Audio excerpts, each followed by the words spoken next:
আরে আমি একটা কোশ্চেন ধরতে পেরেছি, আমি একটা হ্যাঁ, এক্সামিনেশন জিনিসটাকে দেখতে পারলাম। এটা আমাদের আরো বেশি ইমপ্রুভ হয়েছে, স্পেশালি আরবিটিক টাইমে। অন্য সময় টিপিপি করলে হয় কি কম বেশি সবগুলোতে সেম টাইপের কোশ্চেন, একদম একদম হ্যাঁ। মানে যেটা একটা ইম্পর্টেন্ট বলতে পিওয়াইকিউ থাকে। হ্যাঁ। আর এরপরে ম্যাম আমাদেরকে বলেছে যে সাধারণত পিওয়াইকিউটা থেকেও ইমপ্রুভ করে কোশ্চেন আসতে পারে।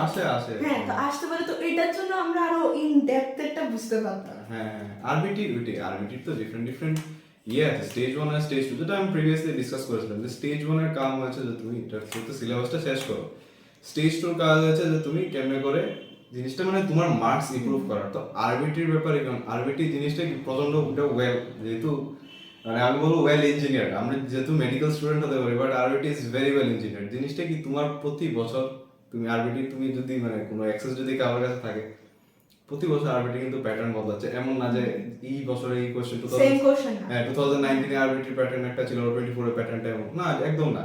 কোশ্চেন মানে এটাই ট্রেন্ড জানলে করা বদলাচ্ছে, আরবিটিরও কিন্তু প্যাটার্নটা সেভাবে বদলাচ্ছে। মানে আমি তো 6 মেতে যে মানে ইন্টারভিউটা যেটা এসেছিল এটাতে সেম কথা বলছি যে আমি যখন নিট এক্সামটা দিয়ে এসেছি, আসার পরে আমি তো স্যারকে ফোন করে প্রথমে ফোন করলাম যে স্যার তো পুরো আরবিটি লাগলো আমার পুরো। মানে দেওয়ার পরে আরবিটি, কারণ আরবিটির প্যাটার্নটা এমনই ছিল যে ম্যাট্রিক্স ম্যাচিং, পুরো ম্যাট্রিক্স ম্যাচিং আসছে, ট্রু ফলস আসছে, স্টেটমেন্ট বেসড আসছে, এমনকি কতগুলো রেডিও অ্যাক্টিভিটিরও যে একটা কোশ্চেন ছিল না, মানে আমাদের কম বেশি নোন ছিল। কেন? known ছিল। এটার জন্য স্যারের ক্রিয়েটিভিটি যায়, স্যারের প্রেডিক্টিভিটি আসলে প্রচন্ড হাই একুরেট। স্যার মানে আমি এক্সাম দিচ্ছি, ওই একটা অপটিক্সে ছিল না স্যার, তুই ওই ক্লাসে ছিলি কিনা, মানে স্যার এরকম বলছে ये इम्पोर्टेंट है, यूने एनसीईआरटी से हटा दिया है फिर भी इम्पोर्टेंट है। আমি লিটারালি স্যারের ক্লাস দেখছি, মানে একদম চোখের সামনে ভাসছে যে মানে স্যার বলছে মানে এটা important and it's near in the exam, কোনো আরবিটি না, মেইন এক্সাম। তো মানে ওইটা ফিলিংটা আরেক রকম। टेस्ट कैसे मैनेज करते थे? जो टेस्ट कितना हेल्पफुल था आपके लिए? यहाँ के टेस्ट देते थे, सारे टेस्ट दिए आपने? हाँ, ऑलमोस्ट कभी टेस्ट मिस नहीं करते, टेस्ट कभी नहीं मिस करते थे। चाहे वो बायोलॉजी के श्रुतम हो, संभव हो, श्रुतम संभवम। अच्छा, मुझे एक बात वीकली टेस्ट हो, या फिर जो रेगुलर होते हैं, and then after that the big bang is like कौन सा? आरबीटी। आप पहले सबसे पहले बताइए कि आरबीटी की स्पेशलिटी क्या है?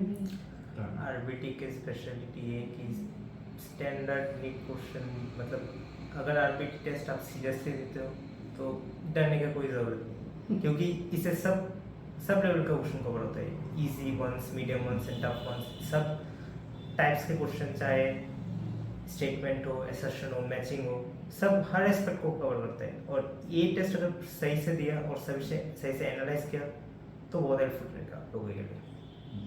तो इसमें हर स्टेज के लिए, मतलब ऐसे आरबीटी का 2 स्टेज है, बट एग्जाम के नीट एग्जाम के हर स्टेज के लिए आपको रेडी किया था इन दैट सेंस की क्वेश्चन आसान आएगा तब भी आपको स्कोर कर सकते हो, क्वेश्चन मीडियम आएगा तब भी स्कोर कर सकते हो, क्वेश्चन टफ आएगा तब भी स्कोर कर सकते हो।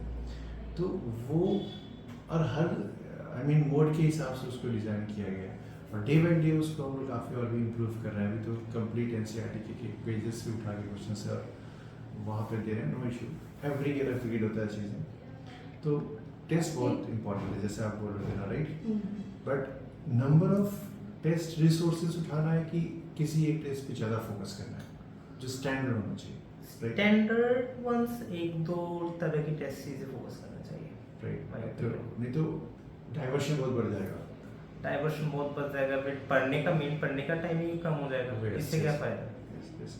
दैट इज़ वेरी इंपॉर्टेंट कि इन्होंने जो कहा है कि नंबर ऑफ फोकस तो एक जगह रहना ही चाहिए जहाँ पे आप फुल्ली प्रिपेयर्ड होकर टेस्ट दें, सो दैट कि आपको एनालाइज करने का मौका मिलेगा। अदरवाइज आपने टेस्ट और टेस्ट भी जो देना चाहिए रिलेवेंट होना चाहिए, और आरबीटी रिलेवेंट रहता है, मैं गारंटी के साथ कह सकता हूँ। ओके, मींस आरबीटी नीट के काफ़ी रिलेवेंट टेस्ट है, रिलेवेंट है, बहुत रिलेवेंट है। गुड।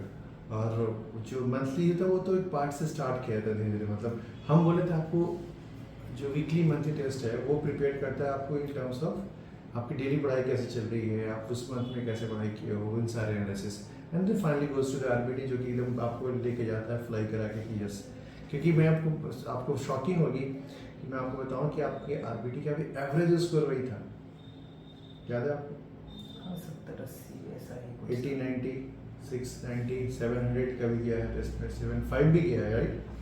लेकिन एवरेज उसी के स्कोर में थे।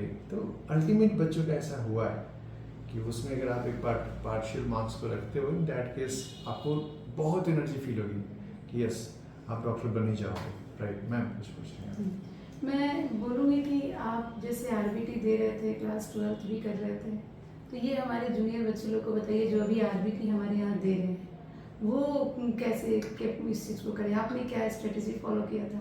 आरबीटी के साथ साथ क्लासरूम, मंथली, संभव सारे टेस्ट को आप दे रहे थे, तो आरबीटी का रिवीजन आप कैसे करते थे प्रिपरेशन आरबीटी के लिए? देखिए आरबीटी को अगर सब सीरियस लेते तो 11th का रिवीजन उससे साथ साथ हो जाता है, तो इसके लिए मतलब 11th के लिए अगर टेंशन लेने की ज़रूरत नहीं है अगर आप आरबीटी को सीरियस लेते हैं। क्लास 12 में रहते रहते जो 11th की रिवीजन होती है वो आरबीटी ऑटोमेटिकली आपको रिवाइज करा देता है, बिल्कुल बिल्कुल राइट? बट उसके लिए भी जब बच्चे क्लास 11th के हैं, जो 2026 के बच्चे हैं, उनको तो अपने नॉर्मल टेस्ट पे फोकस करके रखना चाहिए, हाँ बिल्कुल बहुत जो उनका वीकली मंथली टेस्ट आता है।